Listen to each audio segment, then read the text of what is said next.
जय जोहार, जय गोंडवाना। आज 15 नवंबर 2025।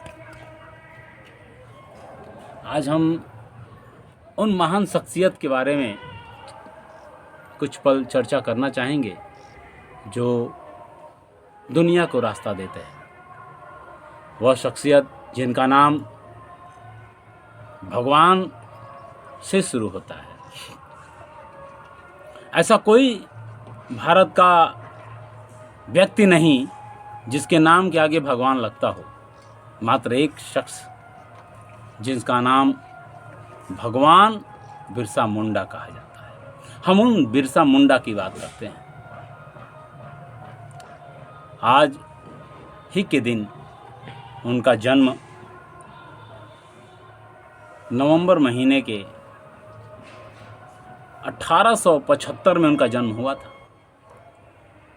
उनका ग्राम अली हातू करके था। वह उस समय के ब्रिटिश राज में ब्रिटिश राज के जो 19वीं सदी की अंतिम समय था, उस समय में बंगाल प्रेसिडेंसी के नाम से उस इलाके को जाना जाता था। बंगाल प्रेसिडेंसी में आता था वो। आज वर्तमान में हम भारत के उस प्रदेश का नाम झारखंड जानते हैं। उस झारखंड के उस छोटे से गांव में उनकी जन्मस्थली रही। आज वही जन्मस्थली भारत के जनजातीय आंदोलन का नेतृत्व दर्शन बन के रह गया। दर्शन, हम जिसे पढ़ करके, सुन करके, देख करके अपने दिलों में जनजातीय गौरव की बात करते हैं। उनका जन्म वहाँ पर हुआ और वह व्यक्ति उस स्थान पे जन्म लेने के बाद उनके माता का नाम करमी मुंडा और पिता का नाम सुगना मुंडा, जो कि बहुत ही निडर थे, बेहद गरीब परिवार थे। लेकिन उन दोनों के अंश के रूप में भगवान बिरसा का जन्म होता है। इनकी जन्म के समय पढ़ाई लिखाई वही गांव में होती है, छोटे से स्कूल वगैरह में। लेकिन पढ़ने के लिए, इनको आगे पढ़ने के लिए या बाहर निकल जाते हैं।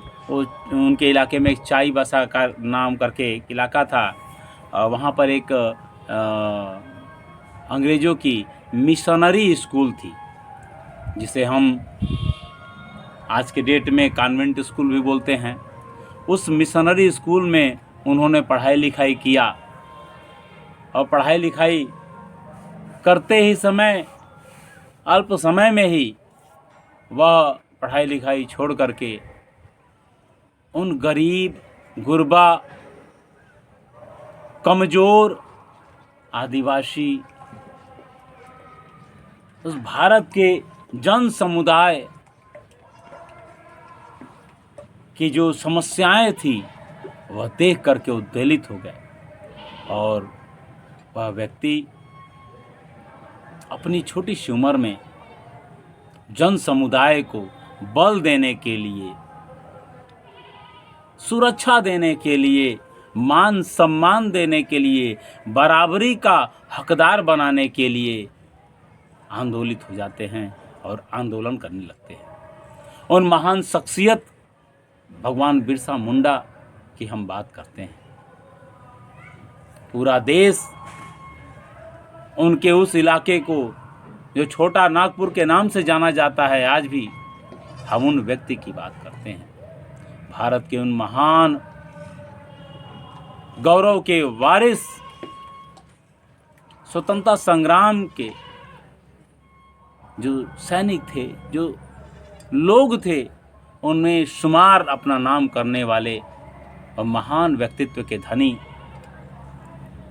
डिग्री से उनकी कोई वास्ता नहीं रहा, लेकिन सोच समझ उनमें वो बेहतरीन थी, समझने की वो कला थी, चीज़ों को अपनाना, क्या सही है क्या गलत है उसको समझना और दुनिया को बताना, उस आम जनता के मन मस्तिष्क में उस बात को समझाना कितनी बड़ी बात थी, वह उन्होंने कर दिखाया। पढ़ाई जैसे तैसे करके वह शोषण के विरुद्ध लड़ने का कार्य किए। उन्होंने दिखाया 1895 में ही एक सामूहिक आंदोलन की स्थापना की। इसके पहले तो छोटे छोटे आंदोलन करते थे, आंदोलन में तो लग गए थे। 1895 में सामूहिक आंदोलन की बात उन्होंने शुरू की, जो प्रथा कुप्रथा के रूप में थी। किसी के पास बहुत बड़ी ज़मीन है, किसी के पास रहने के लिए घर नहीं, कोई हजारों एकड़ ज़मीन का मालिक है और कोई एक धुर ज़मीन जिसके पास नहीं, जिसे 1-2 कट्ठा भी हम अपनी भाषा में, लोकल भाषा में, इस बलिया की भाषा में कट्ठा कहते हैं, डिशमिल कहते हैं। उतनी भी ज़मीन नहीं जो एक छोटा सा झोपड़ी लगा करते थे। वो जहाँ पे रहते, जो गरीब लोग जहाँ पे रहते थे, वो अंग्रेज़ों के द्वारा या किसी सामंतों के द्वारा वो ज़मीन उनके नाम हो जाती थी जो वहाँ के सामंत होते थे, और इस प्रकार वह ज़मीन इनकी न रह पाती, उन गरीब लोगों की न रह जाती। वहाँ से उठाए बसर इधर उधर अपना जीवन बिताते थे।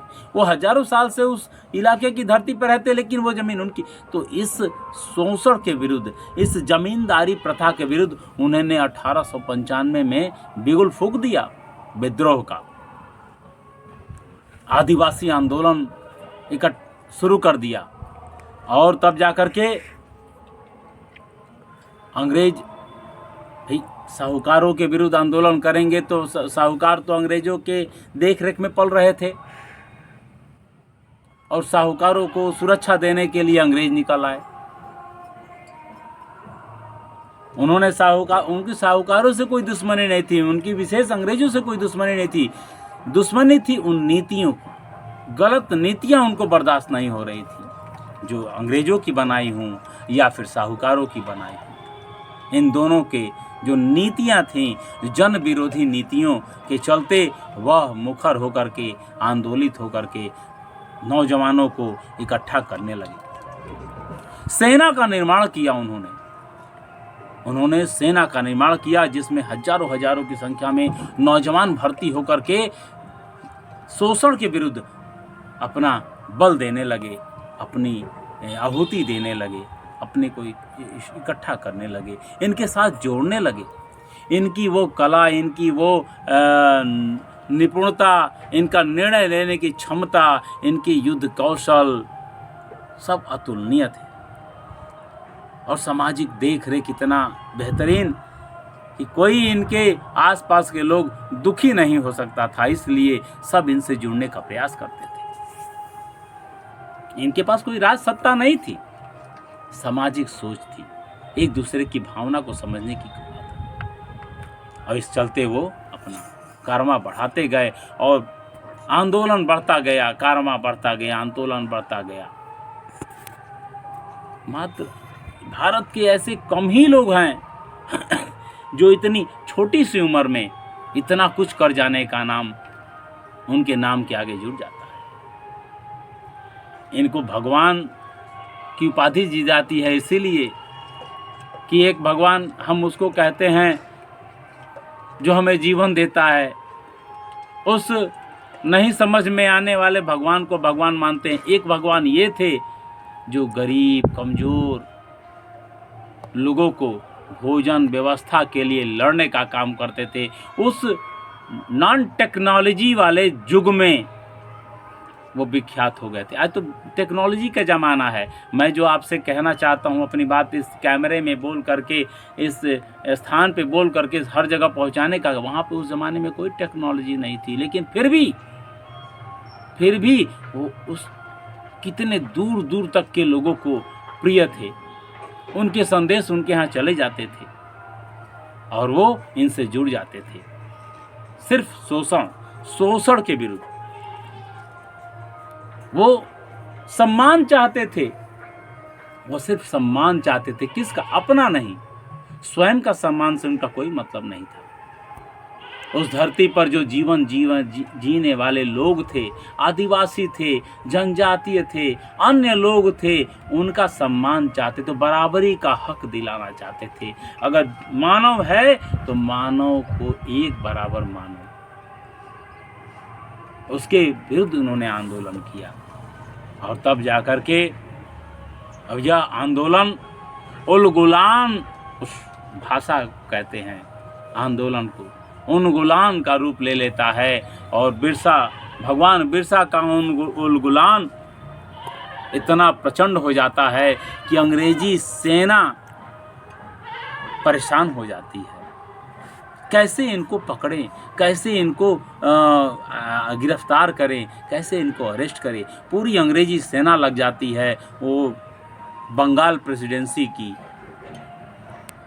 और तब जाकर के भाई भारत विदेशियों से कम परेशान रहा। यहाँ के जो लोग थे, जो पैसा कमाने के लिए आतुर रहते थे, वो उनमें से कुछ लोग बहकावे में आ जाते और कुछ चंद सिक्कों के लिए, कुछ पैसों के लिए गलत कार्य कर जाते। मात्र 500 रुपये का लालच देकर के अंग्रेज़ों ने कुछ लोगों को बहका दिया और इनके ठिकाने, इनके रहने के स्थान को ओपन कर दिया। और अंग्रेज़ वहाँ चुपके से जा कर के घेरा डाल करके उनको घेर लेते हैं और उनको गिरफ्तार कर लेते हैं। सिर्फ 500 रुपये की लालच में उस मुहिम को खतरे में डाल दिया गया, जो इस धरती के मानव की बराबरी करने वाले उस महान बिरसा मुंडा को गिरफ्तारी के चंगुल में फंसाने का कार्य। वो गिरफ्तारी 3 मार्च को हजारों की संख्या में हो जाती है और हजारों लोग उनके साथ बाद में भी धीरे धीरे करके गिरफ्तार किए जाते हैं। और तब जा कर के यह समस्याएं बढ़ जाती हैं कि अब तो भाई समय दूसरा हो गया कि अब तो ये गिरफ्तार हो गए। गिरफ्तार होने के चलते उनमें से बहुत लोग को पनिशमेंट करने की बात आई कि इनको पनिश किया जाए। पनिश नहीं करेंगे, दोषी करार देना। और जबकि वो अपनी बात रखते थे तो भाई अंग्रेज़ों के जो कोर्ट होते थे उसमें बात आती थी कि ऐसा ऐसा होता है इनके साथ, तो ये आंदोलित हो रहे हैं। तो वहाँ से एक तरह से दिख रहा था कि ये दोषी साबित नहीं हो पा रहे हैं। इन्होंने जो किया वो समाज के हित के लिए किया, लेकिन अंग्रेजी शासन है, उसको तो पनिशमेंट देना है, उसको वो धाराओं में लिप्त करना है, क्योंकि अन्य कोई आंदोलनकारी इस धरती पर न हो पावे। सब कुछ सही है, उनकी कागजी कार्रवाई के अनुसार सब कुछ सही है, फिर भी उन्होंने देखा वो डरते थे, वो परेशान रहते थे अंग्रेज। इसलिए 400 लोगों पर कठोर कार्रवाई की और साथ में बिरसा मुंडा पर तो इतनी कठोर कार्रवाई की कि अगर उनको जेल में बंद करके रख देना, उनको समय से भोजन पानी नहीं देना, उनको बीमार करना साधारण बात नहीं थी। वो इसीलिए था कि अगर इनको दोषी करार दे दिया गया या इनको फांसी दे दी गई तो एक बहुत बड़ी जनसंख्या उनके सपोर्ट में फिर खड़ी हो जाएगी और एक फिर हर व्यक्ति हर व्यक्ति भगवान बिरसा मुंडा का रूप लेकर के अंग्रेजों के विरुद्ध बिगुल फूंक देगा और उलगुलान जारी कर देगा। इसलिए अंग्रेजों ने समझा कि हमें इनको सरेआम नहीं दिखाना है, इनको मारना नहीं है। तब इनको स्वीट पॉइजन यानी कि मीठा जहर इनको देने का काम किया गया अंग्रेज़ों के द्वारा, और दातुन में, पानी में, खाना में थोड़ा थोड़ा मामूली जहर जो कि तुरंत अटैक नहीं कर सकता है, वैसा जहर दे करके इनको ख़त्म करने का प्रयास किया गया। इसके कारण इनके दातुन जो दांत होते थे उसमें जहर, सोचिए कितनी बड़ी जालसाजी, कितना बड़ा धोखा इस समाज के साथ, और उनका कितना बड़ा षड्यंत्र ये लोग लगातार करते रहे। उस रांची के सेंट्रल जेल में अंततः उनकी मृत्यु हो जाती है, क्योंकि जहर है वो तो असर करेगा ही, धीरे धीरे ही करे। 9 जून सन 1900 को 9 जून सन 1900 को उनको उल्टी होना शुरू होता है और वह रुकती नहीं है। अंततः वो अलस्त हो जाते हैं, उनका शरीर निष्क्रिय होने लगता है। डॉक्टर को बुलाते हैं सब, डॉक्टर को बुला करके उन्हें चेक किया कराया जाता है। नाड़ी चेक करने के बाद डॉक्टर बोलता है कि नो मोर, अब यह नहीं रहे। तो ये मृत्यु को प्राप्त हो जाते हैं। आज हम भारत के उस प्रदेश को उनके नाम से भी जानते हैं। उस प्रदेश का नाम आज झारखंड है, और जहां पर उनकी मृत्यु हुई वह रांची का सेंट्रल जेल। हम पूरा रांची या पूरा झारखंड बिरसा मुंडा के रूप में जानते हैं। आज किसी से बात करिए, रांची का झारखंड का जीवंत नाम क्या है, तो पूरा भारत बोलेगा भगवान बिरसा मुंडा। हम उस बिरसा मुंडा को याद करते हैं, नमन करते हैं, उस झारखंड को जानते हैं भगवान बिरसा मुंडा को। इसीलिए हम आदिवासियों का गौरव केंद्र हैं। हम आदिवासियों के बिरसा मुंडा गौरव केंद्र हैं। इतने कम उम्र में भारत को स्वतंत्रता के महान योगदान करने वाले भगवान बिरसा मुंडा भगवान की उपाधि पा गए। न तो भगवान तो किसी और को भी कहा जाता है, उन्होंने क्या दिया क्या नहीं दिया उस पर नहीं जाएंगे। हम इस भगवान की बात करते हैं जिन्होंने भारत के उस मजलूम, उस कमज़ोर जनजातीय समुदाय, आदिवासी समुदाय के घर से जन्मे और देश की स्वतंत्रता के लिए इतना बड़ा कार्य कर दिया।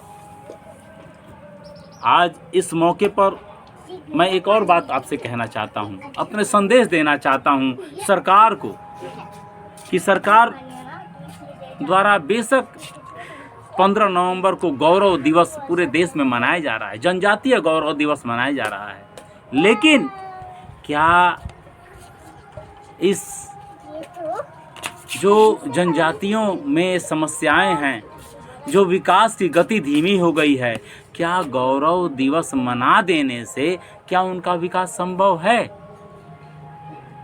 क्या उनको नहीं लगता है कि बिरसा मुंडा ने जनजातीय सहित समस्त मानव समुदाय के विकास के लिए अपने आप को कुर्बान किया था, न कि अपने लिए किया था? जनजातीय आदिवासी सहित समस्त मानव समाज के लिए अपने को कुर्बान किया था। तो हम, सरकार के पास पावर है, सरकार के पास तंत्र है, अगर सरकार चाहे तो इस जिम्मेदारी से बचने के लिए गौरव दिवस ही न मना करके भारत की सरकार, भारतीय सेना में अगर भगवान बिरसा मुंडा को अगर अपना रोल मॉडल मानती है और इस धरती सहित पूरे विश्व को रोल मॉडल बताना चाहती है। अत्याचार के विरुद्ध लड़ना और भारतीय संविधान स्वाभिमान स्वतंत्रता के लिए अपने आप को जाहिर करना अगर सही है, ईमानदारी से अपने ये सरकार अगर उनके बारे में अच्छा सोचती है तो मात्र एक काम कर दे, भारतीय सेना में बिरसा ब्रिगेड की स्थापना कर दे। भारतीय सेना में, मैं फिर बोल रहा हूँ, ये सरकार भारतीय सेना में बिरसा ब्रिगेड की स्थापना करके और आदिवासियों को नौकरी सेना में स्थान दे, जिससे हमारे भगवान बिरसा मुंडा जो चाहते थे वो स्थापित हो जाएगा और आदिवासियों का विकास, सामूहिक विकास संभव हो सकता है।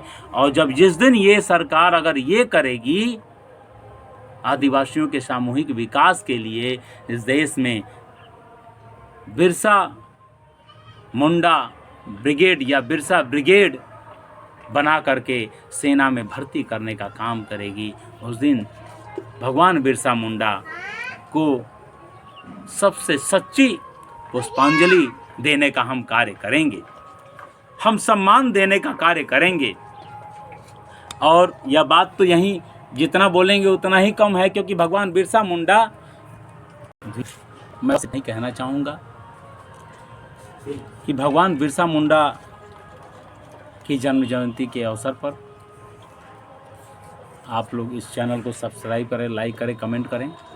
सभी को जय सेवा, जय बड़ा देव, जय जोहार।